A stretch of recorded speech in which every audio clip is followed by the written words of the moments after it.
Assalamualaikum warahmatullahi wabarakatuh. Selamat datang di channel saya, Jamal Channel. Pada video kali ini saya akan berbagi sedikit pengetahuan tentang sistem penjaminan mutu pendidikan tinggi.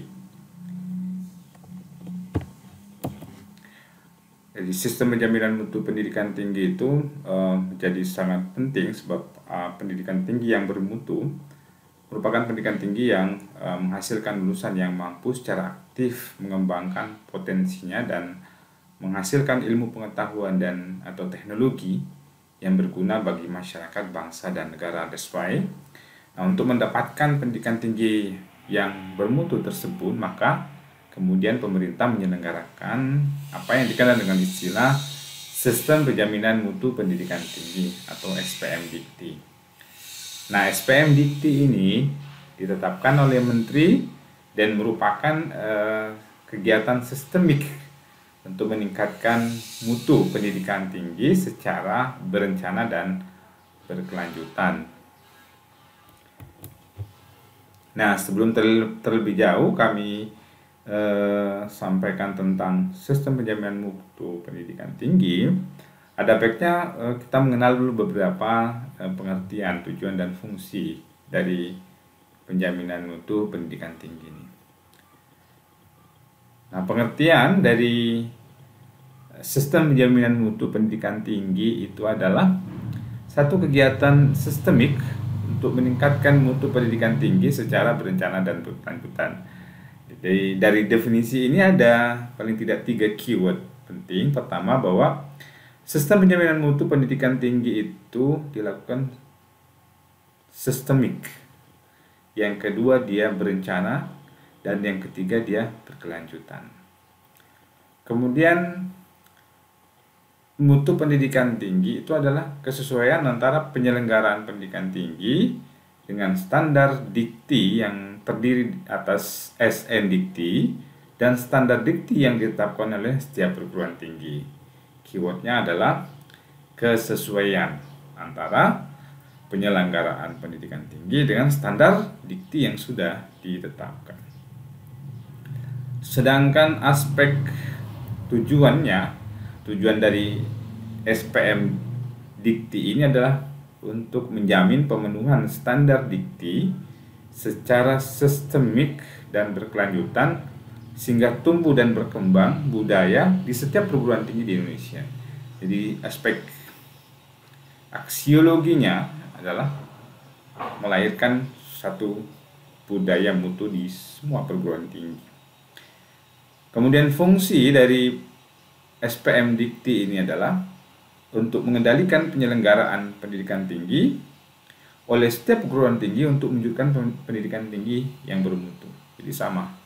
Fungsinya adalah penyelenggaraan pendidikan tinggi untuk mewujudkan pendidikan tinggi yang bermutu.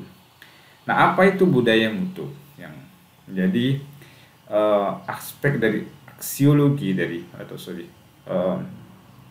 ontologi ya daripada penjaminan mutu itu adalah perubahan pada pola pikir atau mindset dari pengelola, kemudian pola sikap dan pola perilaku berdasarkan standar dikti yang dilaksanakan oleh semua pemangku kepentingan internal di perguruan tinggi.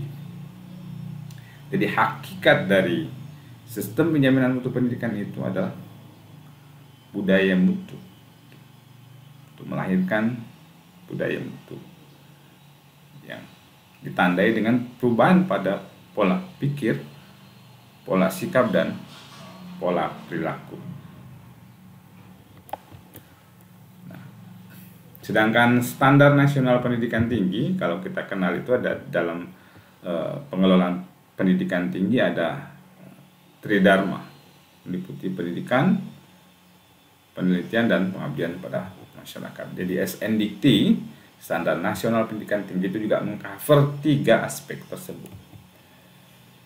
Sedangkan standar pendidikan tinggi atau standar yang dimiliki oleh kampus masing-masing itu meliputi 2. Ada yang sifatnya akademik dan ada yang sifatnya non-akademik. Dan keduanya harus melampaui standar nasional pendidikan tinggi. Nah, kemudian mari kita coba lihat struktur daripada SPM. SPM itu paling tidak ada 3 dalam strukturnya. Pertama, ada SPMI, ada SPME, dan PD Dikti. Nah, SPM ini adalah sistem penjaminan mutu internal. Ini semacam kegiatan sistemik penjaminan mutu pendidikan tinggi oleh setiap perguruan tinggi secara otonom atau mandiri untuk mengendalikan dan meningkatkan mutu penyelenggaraan pendidikan tinggi secara berencana dan berkelanjutan. Di SPMI direncanakan, dilaksanakan, dievaluasi, dikendalikan, dan dikembangkan oleh setiap perguruan tinggi. Keywordnya adalah SPMI itu adalah internal perguruan tinggi. Sementara SPME atau sistem penjaminan mutu eksternal adalah kegiatan penilaian melalui akreditasi atau oleh lembaga akreditasi mandiri dan atau badan akreditasi nasional perguruan tinggi untuk menentukan kelayakan program studi dan perguruan tinggi yang direncanakan, dievaluasi, kemudian dilaksanakan, dikendalikan, dan dikembangkan oleh BAN PT atau LAM melalui akreditasi sesuai dengan kewenangan masing-masing. Dan PD Dikti, ada PD Dikti dalam struktur ini, yaitu kumpulan data dan informasi penyelenggaraan pendidikan tinggi seluruh perguruan tinggi di Indonesia yang terintegrasi secara nasional. Jadi data dan informasi pelaksanaan serta luaran SPMI dan SPME dilaporkan dan disimpan oleh perguruan tinggi di dalam PD Dikti. Nah, kalau kita lihat dalam gambar seperti ini, kira-kira seperti ini. Jadi ada standar dikti, standar pendidikan tinggi yang terdiri dari 2. Ada standar nasional pendidikan tinggi, ya, Permendikti nomor, ini salah sebenarnya. Yang terbaru adalah Permendikti nomor 3 tahun 2020. Kemudian yang kedua ada standar dikti, yaitu standar yang ditetapkan oleh perguruan tinggi. Standar nasional itu meliputi standar nasional pendidikan, standar nasional pendidikan, standar nasional penelitian, standar nasional pengabdian kepada masyarakat.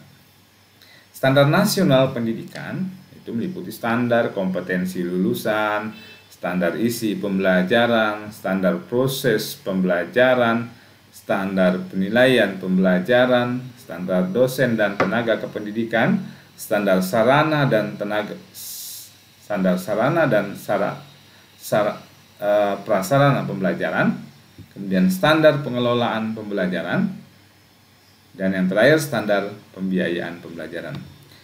Sedangkan standar nasional penelitian itu meliputi standar hasil, standar isi, standar proses, standar penilaian, standar peneliti, standar sapras, standar pengelolaan, dan standar pendanaan. Sementara standar nasional PKM hanya meliputi standar hasil, standar isi, proses, penilaian, pelaksana, sapras, kemudian pengelolaan dan pendanaan. Kemudian standar pendidikan tinggi yang ditetapkan tadi oleh perguruan tinggi masing-masing itu bisa meliputi standar bidang akademik dan standar bidang non-akademik. Ya. Standar pendidikan yang melampaui standar nasional pendidikan tinggi. Ya, jadi ditetapkan oleh perguruan tinggi masing-masing.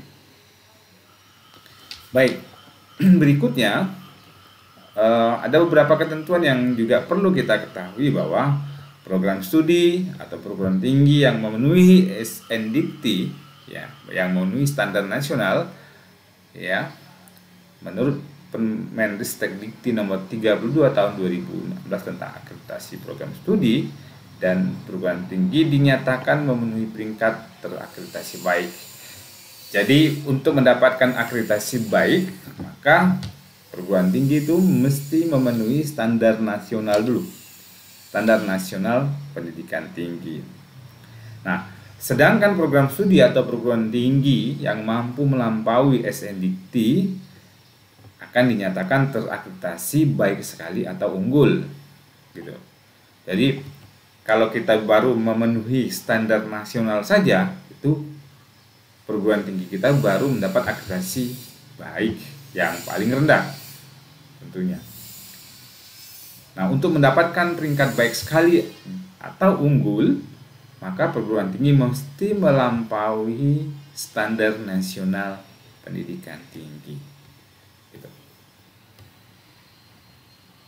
Kemudian di dalam Permendikti itu juga disebutkan bahwa mutu program studi atau perguruan tinggi itu selain diukur dari pemenuhan setiap standar dikti, harus pula diukur dari pemenuhan interaksi antar standar dikti untuk mencapai tujuan pendidikan tinggi.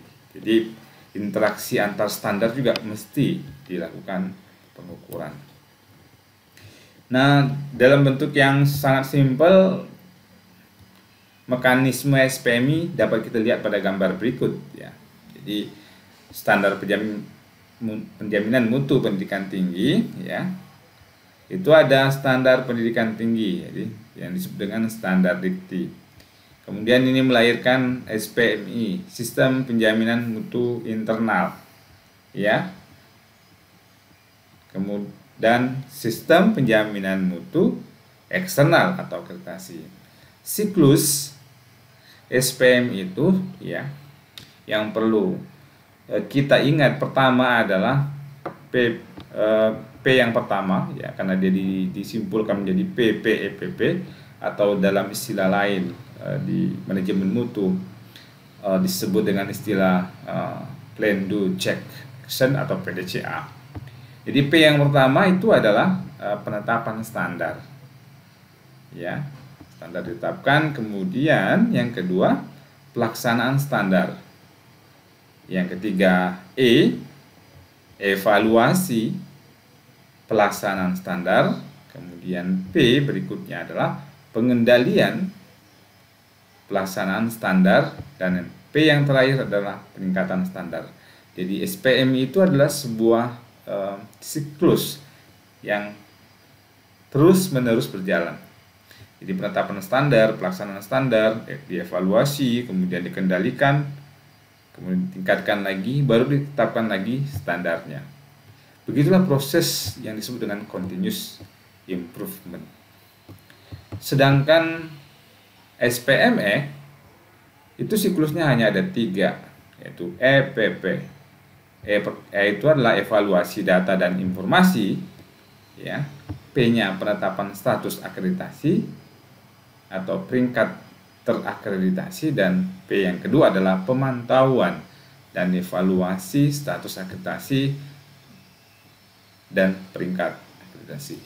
Semuanya ini muaranya adalah pada budaya mutu yang mensyaratkan perubahan pada pola pikir, pola sikap, dan pola perilaku berdasarkan SNDikti.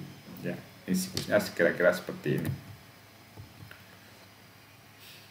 Nah, sedangkan pada PD Dikti itu perannya adalah menyediakan data dan informasi penerapan dan luaran sistem penjaminan mutu internal yang dilakukan oleh perguruan tinggi. Juga menyediakan data, informasi penerapan dan luaran sistem penjaminan mutu eksternal atau akreditasi program studi dan perguruan tinggi yang dilakukan oleh BANPT dan atau lembaga akreditasi mandiri. Nah, kira-kira seperti ini model koordinasi implementasi SPM Dikti. Jadi Mendiktek Dikti, di bawahnya ada Direktorat Jenderal Belmawa, ya.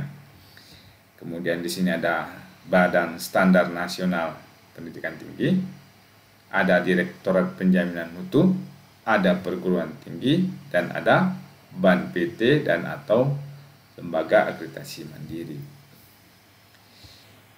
Badan Standar Nasional Pendidikan Tinggi itu berperan dalam merancang Standar Nasional Pendidikan Tinggi atau yang disebut dengan SNDikti. Sedangkan Direktorat Penjaminan Mutu itu berperan memberikan inspirasi dan fasilitasi SPMI sesuai dengan tugas dan fungsi Direktorat Penjamu. Perguruan tinggi itu berperan dalam melaksanakan sistem penjaminan mutu internal yang disebut dengan SPMI. Sedangkan BAN PT atau Lembaga Akreditasi Mandiri melakukan sistem penjaminan mutu eksternal atau SPME ya, akreditasi.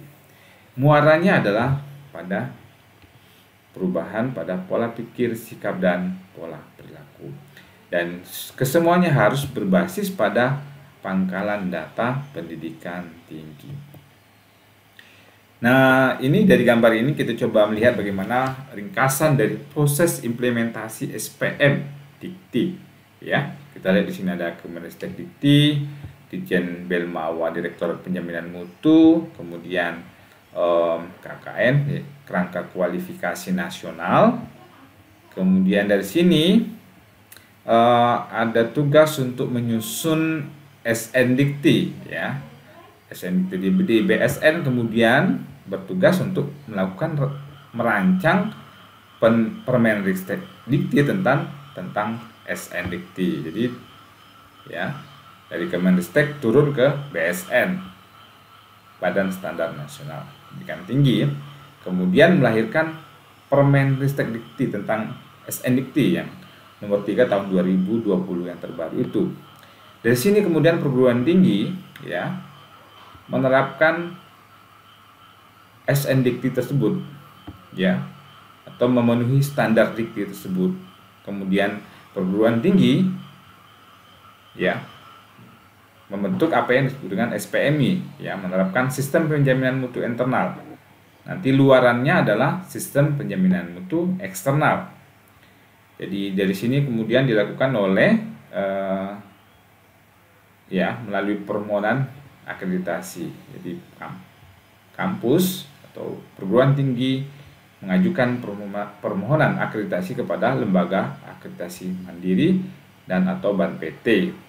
Kemudian BAN PT mengeluarkan status peringkat terakreditasi kepada perguruan tinggi. Kemudian dari situ hasil dari status dan peringkat tersebut kemudian disampaikan kepada Kemenristek Dikti. Jadi data dan informasi status dan peringkat akreditasi itu disampaikan kepada Kemenristek Dikti. Kemudian Kemenristek Dikti ya memberikan akreditasi kepada prodi dan perguruan tinggi melalui Badan Akreditasi Nasional Perguruan Tinggi. Dan kesemuanya sistem ini ya terintegrasi dengan pangkalan data pendidikan tinggi. Karena itu kampus yang ingin menerapkan SPMI mesti memperkuat pada aspek pangkalan data pendidikan tinggi. Kira-kira seperti itu pengantar sistem penjaminan mutu pendidikan tinggi. Terima kasih, semoga bermanfaat. Assalamualaikum warahmatullahi wabarakatuh.